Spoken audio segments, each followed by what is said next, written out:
আসসালামু আলাইকুম। ছোট্ট বাবান সোনা জোহানের মামা বলছি। কেমন আছেন সবাই? নতুন দিনের নতুন আরেকটি ব্লগে আপনাদের সবাইকে স্বাগত জানাই। আমার প্রিয় বাংলাদেশ দ্বিতীয়বারের মতো স্বাধীন হওয়ার পর আজকে প্রথমবারের মতো ভয়েস দিচ্ছি। তো আপনাদের সবার কি অবস্থা, মন মেজাজ কেমন আছে জানাবেন কিন্তু কমেন্ট বক্সে। রিসেন্টলি একটা সুখবর হচ্ছে, আমার এই ছোট্ট ইউটিউব পরিবারে 1000 সদস্য হয়েছে। সেজন্য বাবুর বাবা এই দুটা ছোট্ট মিনি কিটক্যাট নিয়ে এসেছে আমার জন্য, অভিনন্দন জানিয়ে আর কি। তো যাই হোক, বাবুর বাবাকে ধন্যবাদ। সাথে হচ্ছে আপনারা যারা সবাই মিলে আমার এই ইউটিউব পরিবারে 1000 জন হয়েছেন এবং আমার সাথে আছেন, সারাক্ষণ প্রতিদিন আমাকে সাপোর্ট দিয়ে যাচ্ছেন, আপনাদের সবাইকে অনেক বেশি ধন্যবাদ। আলহামদুলিল্লাহ, অনেক বেশি শুকরিয়া জ্ঞাপন করছি আমার মহান সৃষ্টিকর্তার কাছে, যিনি হচ্ছে আমাকে এই অবস্থানে নিয়ে এসেছেন, আমাকে এই খুশিটা দান করেছেন। আমার মতো ছোট ছোট যারা কন্টেন্ট ক্রিয়েটর আছে তাদের কাছে এটা অনেক বড় একটা স্বপ্ন আসলে। তো আজকে আপনাদেরকে শেয়ার করব আমি এত দ্রুত সময়ে কিভাবে করে 1K সাবস্ক্রাইবার আমার ফিল আপ হয়েছে। তো আশা করছি ছোট্ট একটা লাইক দিয়ে আমার সাথে আছেন শেষ পর্যন্ত। তো এখন ভিডিও রিলেটেড কথাবার্তায় আসা যাক। এই যে আমি আমার যে ব্যালকনিতে যে গাছগুলো আছে সেখান থেকে হচ্ছে অগোছালো টাইপের যে ডালপালাগুলো বের হয়ে গিয়েছিল সেগুলা কয়েকটা হচ্ছে আমি কেটে কেটে নিয়ে নিচ্ছি। এই গাছটা আমি জানি না এটার নাম কি, বাট এটা আমার ভীষণ পছন্দ, কারণ এটা একেবারে সবুজের সাথে সাদা যেহেতু মিশ্রিত আছে এই পাতাগুলা, খুবই সুন্দর লাগে। তো আমি এরকম হচ্ছে যে অগোছালো টাইপের আশেপাশে যে ডালপালাগুলো বের হয়ে গিয়েছে সেগুলা হচ্ছে আলাদা করে কেটে নিয়ে এগুলা হচ্ছে ইনডোর প্লান্ট হিসেবে আপাতত ইউজ করব কয়েকদিনের জন্য। তো একটা বোতলে হচ্ছে পানি দিয়ে সেই পানির মধ্যে এই ডালগুলা দিব। এগুলা বেশ কয়েকদিন যাওয়ার পরে নিচে হচ্ছে শিকড় আসবে। ওই শিকড় যখন আসবে সেগুলাকে নিয়ে আমি আবার আলাদা করে আরেকটা হচ্ছে টব বানাতে পারবো। তখন টবের মধ্যে মানে এই গাছগুলো দিয়ে আরেকটা গাছ হয়ে যাবে আর কি। তো তখন এভাবে করে আমি ব্যালকনিতে আরও অনেকগুলা গাছ বাড়াতে পারবো। আমি এভাবে করে বাড়িয়েছি। আমার ব্যালকনিতে যতগুলা এই গাছটা আছে এগুলো সব হচ্ছে আমার একটা গাছ থেকে আমি প্রায় 5 থেকে 6টা টব অলরেডি বানিয়ে ফেলেছি। তো সেটাও আপনাদের সাথে একটু শেয়ার করলাম আর কি। তো যাই হোক, যেটা বলছিলাম আমার আসলে কিভাবে করে এত তাড়াতাড়ি 1K সাবস্ক্রাইবার ফিল আপ হলো, সেটা হচ্ছে আমার এই চ্যানেলটা শুরু করি মার্চের প্রথম সপ্তাহে। তো তখন হচ্ছে আমি নতুন করে শুরু করি। আমি আগেও কাজ করেছিলাম আমার আগের একটা চ্যানেলে, তো ওইটাতে বিভিন্ন ভুলভাল কাজ করছিলাম, যার কারণে ওইটা বাদ দিয়ে আমি এটা নতুন করে শুরু করেছিলাম। তো এখন হচ্ছে আমি বিভিন্ন আপুর তো ভিডিও দেখি। আমি একজনের কাছে একটা টিপস পেয়েছিলাম যে সাবস্ক্রাইবার কিভাবে করে একটু দ্রুত গতিতে বাড়ানো যায়। তো সেখানে দেখেছি আপু বলেছে ওনার চ্যানেলেও মানে উনি নিজেও এটা হচ্ছে এক্সপেরিমেন্ট করে দেখেছে আর কি, যে যখন আমরা রিলস দেই ইউটিউবে, ওই রিলস হচ্ছে প্রতিদিন যদি একটা করে নিয়ম করে রিলস দেওয়া হয়, সেই রিলস হচ্ছে একটা না একটা অবশ্যই ভাইরাল হয়। ভাইরাল বলতে আমাদের মতো যারা একেবারে ছোট চ্যানেল, আমাদের যে চ্যানেল তো একেবারে কম সাবস্ক্রাইবার, তারপরেও হচ্ছে যদি নিয়ম করে রিলস দেওয়া হয় তখন দেখা যায় 5K মানে 5 থেকে 10,000 পর্যন্ত ভিউ হয়, বা আরও অনেক বেশিও হয় অনেকের, বা 1000, 2000, 2500 এরকম ভিউ হয় রিলসের মধ্যে।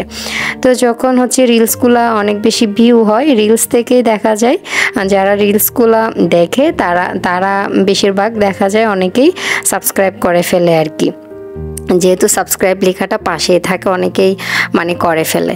তো বেশিরভাগ আমাদের সাবস্ক্রাইবারগুলো আসলে রিলস থেকে আসে, আমারও সেভাবে করেই এসেছে। তো আর হচ্ছে বলতে গেলে রিলসগুলো অনেক সময় ট্রেন্ডিং বুঝে যদি আপনারা রিলস দেন তাহলে হচ্ছে বেশি ভালো হয়। যেমন এখন হচ্ছে আন্দোলনের যে একটা সময় গিয়েছে, এটা এখন ট্রেন্ডিংয়ে আছে।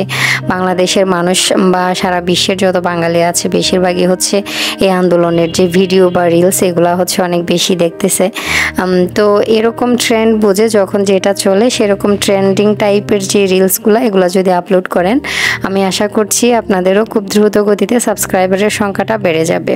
তো এক্ষেত্রে বলা যায় আমারটা তো ব্লগ চ্যানেল, আমি এখানে কেন হচ্ছে অন্য ভিডিও যারা দেখে সেই মতাদর্শের মানুষগুলো যদি সাবস্ক্রাইব করে সে তো আমার ভিডিও পরবর্তীতে আমি ছাড়লে দেখবে না। হ্যাঁ, এটাই হচ্ছে সত্যি কথা। আমার যে এতগুলো সাবস্ক্রাইবার হলো, বাট এখানে কিন্তু অর্ধেকের বেশি মানুষ আমার ব্লগ ভিডিও দেখবে না। তো তারপরেও আমি কেন খুশি হলাম? আমি খুশি হয়েছি কারণ হচ্ছে আমি এত ছোট পর্যায়ে আছি এখনও। আমার হচ্ছে দুইটা টেনশন।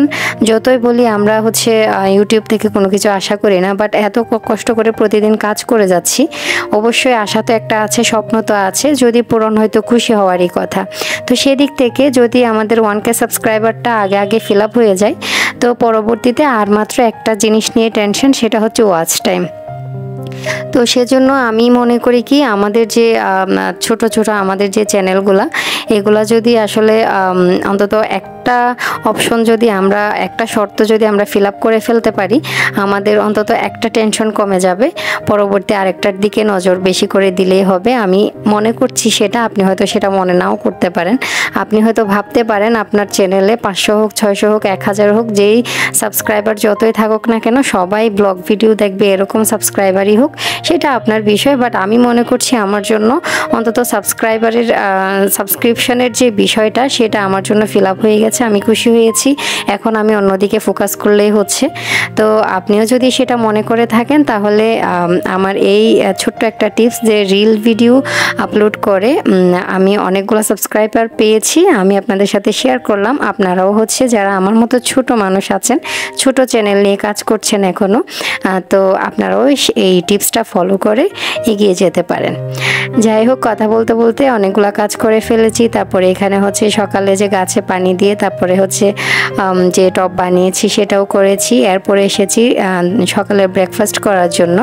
ব্রেকফাস্টে হচ্ছে রুটি বানিয়েছি, তারপরে হচ্ছে এখানে আলু ভাজি করেছি রুটি দিয়ে খাওয়ার জন্য। আগের রাতের একটু ডাল ছিল।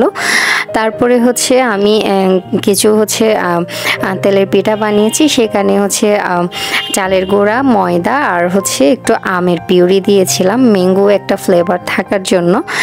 তো সেরকম করেই তো একটু আগে দেখালাম যে আমি আমের যে তেলের পিঠাটা এটা বানিয়েছি। তো সকালবেলা আমাদের এটাই হচ্ছে সকালের নাস্তা। তারপরে হচ্ছে এখন চলে এসেছি দুপুরের খাওয়া দাওয়াই আর কি। দুপুরের রান্নাটা আর শেয়ার করলাম না। প্রতিদিন আসলে সব সময় ভালো খাবার থাকে এমন না। এখানে যা দেখতে পাচ্ছেন সবগুলাই আমার রাতের রান্না করা খাবার, শুধু ডালটাই হচ্ছে দুপুরে রান্না করেছি। মাংস ছিল, তারপর আলু ভাজিটা সকালে যে করেছি সেটা, তারপরে চিংড়ি দিয়ে ঢেঁড়স রান্না করা ছিল, আর হচ্ছে দুজনের জন্য 2টা ডিম ভাজি করেছি। এখান থেকে আমার জোহান বাবার খাবার রেডি করব, মানে সবগুলা থেকে একটু একটু দিয়ে তাকে হচ্ছে লাঞ্চ করিয়ে দিব, তার জন্য আর আলাদা করে রান্না করলাম না। আজকে কিন্তু একেবারে একটানা কথা বলে যাচ্ছি, আসলে মাঝখানে কোনো গ্যাপ দিচ্ছি না। ইদানিং চেষ্টা করছি অনেকটা ছোট করে ভিডিও তৈরি করার, তারপরে হচ্ছে কথা বলতে বলতে কাজ করতে করতে কেন যেন বড় হয়ে যায়। তো জানি না আজকে আমার সাথে এতক্ষণ পর্যন্ত কে কে আছেন। যারাই আছেন, যদি আমার ভিডিওতে একটা লাইক না দিয়ে থাকেন তাহলে প্লিজ একটা লাইক দিয়ে দিবেন। আর যারা আজকে প্রথমবারের মতো আমাকে দেখছেন, যদি আমার চ্যানেলটা, আমার ভিডিওর কোনো একটা কাজকর্ম, আমার কথা আপনার কাছে ভালো লেগে যায় তাহলে প্লিজ আমার চ্যানেলটা সাবস্ক্রাইব করে আমার পাশে থাকতে পারেন। তো এই যে একেবারে এখন বিকালে চলে এসেছি। পর্দা 2টা হচ্ছে সকালে ধুয়ে দিয়েছিলাম, এগুলো হচ্ছে এখন শুকিয়ে গিয়েছে। তো এসেছি, আর যেগুলো বাইরে কাপড় শুকিয়ে গিয়েছে এগুলো ঢুকিয়ে ফেলেছি, আর পর্দাগুলো হচ্ছে আমি একটু আয়রন করে নিয়েছি। পর্দা ধোয়ার পরে একটু কুচকানো টাইপের থেকে যায়, তো সেটা আসলে দেখতে ভালো লাগে না, সেজন্য পর্দাটা হচ্ছে 2টাই হচ্ছে একটু ধুয়ে তারপর আয়রন করে নিয়েছি।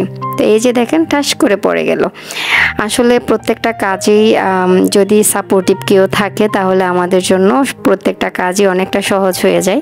এই যে আমার মাত্র কাজটা দেখেই তো বুঝতে পেরেছেন, পর্দা 2টা একা একা হাতে অনেক কষ্ট করে ঢুকিয়ে যখন হচ্ছে ওঠাতে যাব ঠিক তখনই একটা কিন্তু ঠাস করে পড়ে গিয়েছে। যদি আমার পাশে কেউ একজন থাকতো, যদি সে এটা রাখতো, আমি চেয়ারে উঠে তারপরে হচ্ছে ওখানে দেওয়ার সময় ওর হাত থেকে নিতাম, তাহলে আজকে আমার সেকেন্ড টাইম কাজটা আবারও করা লাগতো না। একটা ছোট্ট জাস্ট এক্সাম্পল দিলাম। যাই হোক, ভিডিওর শেষ পর্যায়ে চলে এসেছি। সবাই ভালো থাকবেন, সবাইকে ভালো রাখবেন। আল্লাহ হাফিজ, আসসালামু আলাইকুম।